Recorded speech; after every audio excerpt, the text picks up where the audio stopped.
지난 시간에는 안식교회 성경 주석의 저자 중 한 명이었던 레이몬드 코트렐 박사의 증언을 통해 안식교회 조사심판 교리가 성경적 근거가 전혀 없다는 충격적 비밀을 밝혔는데요. 이 편에서는 레이몬드 코트렐 박사가 질문한 내용이 무엇이며 안식교회의 예언 해석의 문제점을 짚어보고자 합니다.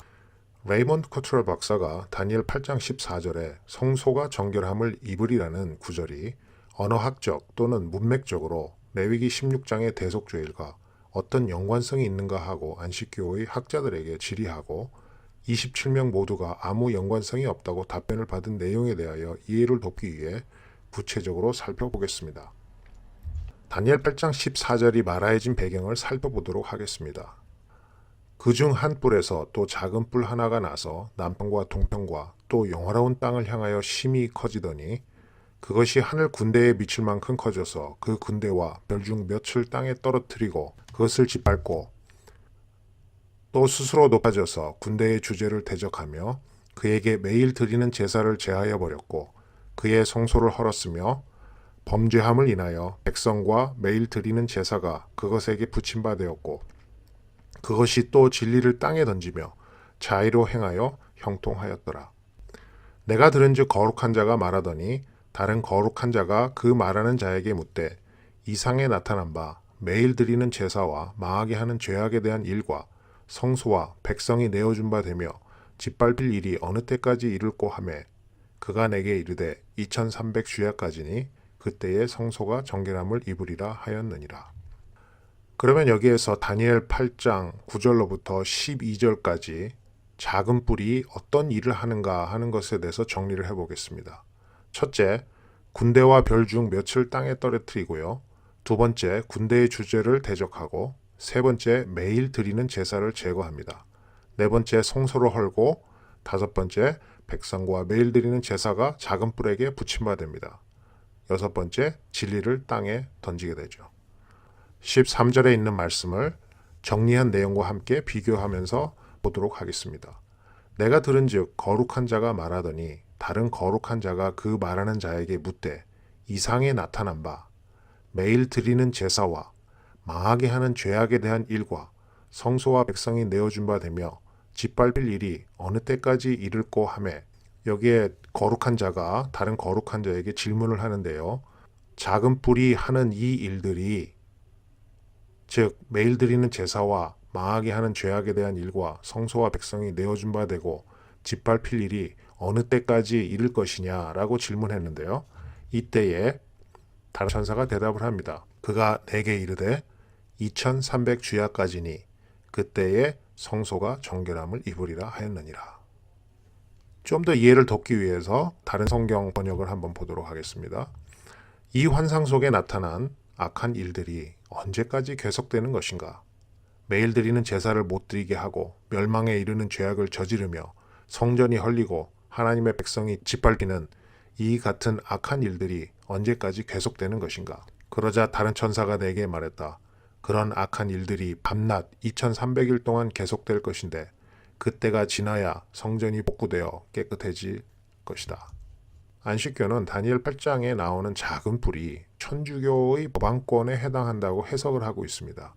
이렇게 해석을 하는 이유는 다음과 같습니다. 작은 뿔이 군대와 별 중 몇을 땅에 떨어뜨린다 그랬는데요. 이것은 성도들을 핍박하여 죽이는 것으로 적용을 하고요. 두 번째, 군대의 주제를 대적하는 것은 법왕이 하나님의 대리자라고 주장하므로 하나님을 대적하는 것으로 묘사합니다. 세 번째, 매일 드리는 제사를 제거했다는 것은 미사로 매일 드리는 제사를 제거했다고 가리키고요. 네 번째는 성소를 헐었다는 것은 신부에게 하는 고해성사로 예수님께서 성소에서 봉사하시는 그 사역을 헐어버렸기 때문에 성소를 헐었다고 가리킵니다. 또 백성과 매일 드리는 제사가 작은 뿔에게 붙임바되었다고 하는데 이것은 성도들과 그리스도의 사역이 법안권에게 붙임바되었고 성도들이 또 많은 핍박을 받았기 때문에 이렇게 설명을 합니다. 또 진리를 땅에 던지는 것은 안식일 계명을 변경한 것으로 해석을 하죠. 그런데 앞에 언급된 안식교의 해석을 보면 아주 그럴싸하게 보입니다. 이 해석에 대한 오류는 다음 시간에 하기로 하고 안식교의 해석에 따라 2300 주야 예언을 이해하려고 해도 문맥상 시간적으로 도저히 이해할 수 없는 심각한 오류가 존재합니다. 안식교의 공식 해석과 도표에 따르면 538년부터 법안권이 시작됐다고 합니다. 천사가 묻습니다. 매일 드리는 제사와 망하게 하는 죄악에 대한 일과 성소와 백성이 내어준 바 되며 짓밟힐 일이 어느 때까지 이를꼬 하매 2300 주야까지니 그때의 성소가 정결함을 입으리라. 자, 여기에 문제가 하나 있는데요. 작은 뿔이 법안권이고 그 세력이 1798년에 꺾였다면 햇수로 1260년이므로 2300년에서 1260년을 빼면 1040년이 빕니다. 안식교의 해석대로 좀 더 후하게 쳐서 1844년 10월 22일까지 계산해 보도록 하겠습니다. 1844년 마이너스 538년은 1306년이 됩니다. 2300년에서 1306년을 빼면 994년이 비게 됩니다.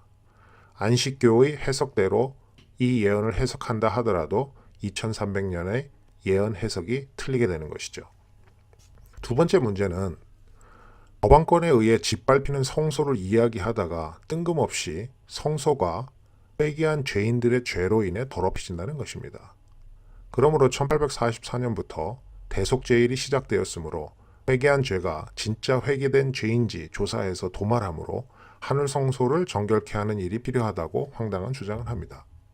코트럴 박사는 다니엘 8장 14절에 성소가 정결함을 입으리라는 이 구절이 대속죄일에 죄가 정결케 되는 것과 어떤 언어적 또는 문맥적 연관성이 있는지를 묻는 질문을 한 것이었습니다.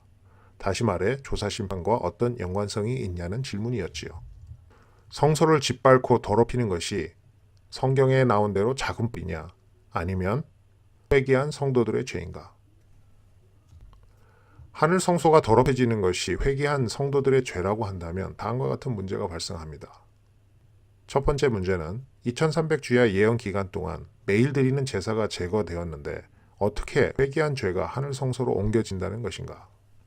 두 번째 문제는 안식교는 아담으로부터 모든 민노라고 공언하는 자의 회개한 죄가 성소를 더럽혔으므로 이들이 진정으로 회개했는지 조사를 하는 조사 심판이 진행된다고 주장하는데 2300 주야가 주전 457년부터 시작되었다면 주전 457년 이전에 죽은 이들의 죄는 어떻게 하늘 성소로 옮겨졌는가?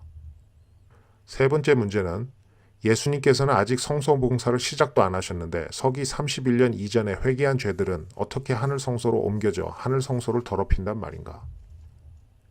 안식교 지도자들에게 묻습니다. 다니엘 8장 예언에서 성소를 더럽히는 것은 작은 뿔입니까? 아니면 회개한 죄인들의 죄입니까? 우리가 납득할 만한 언어적 또는 문맥적인 근거를 제시해 주세요.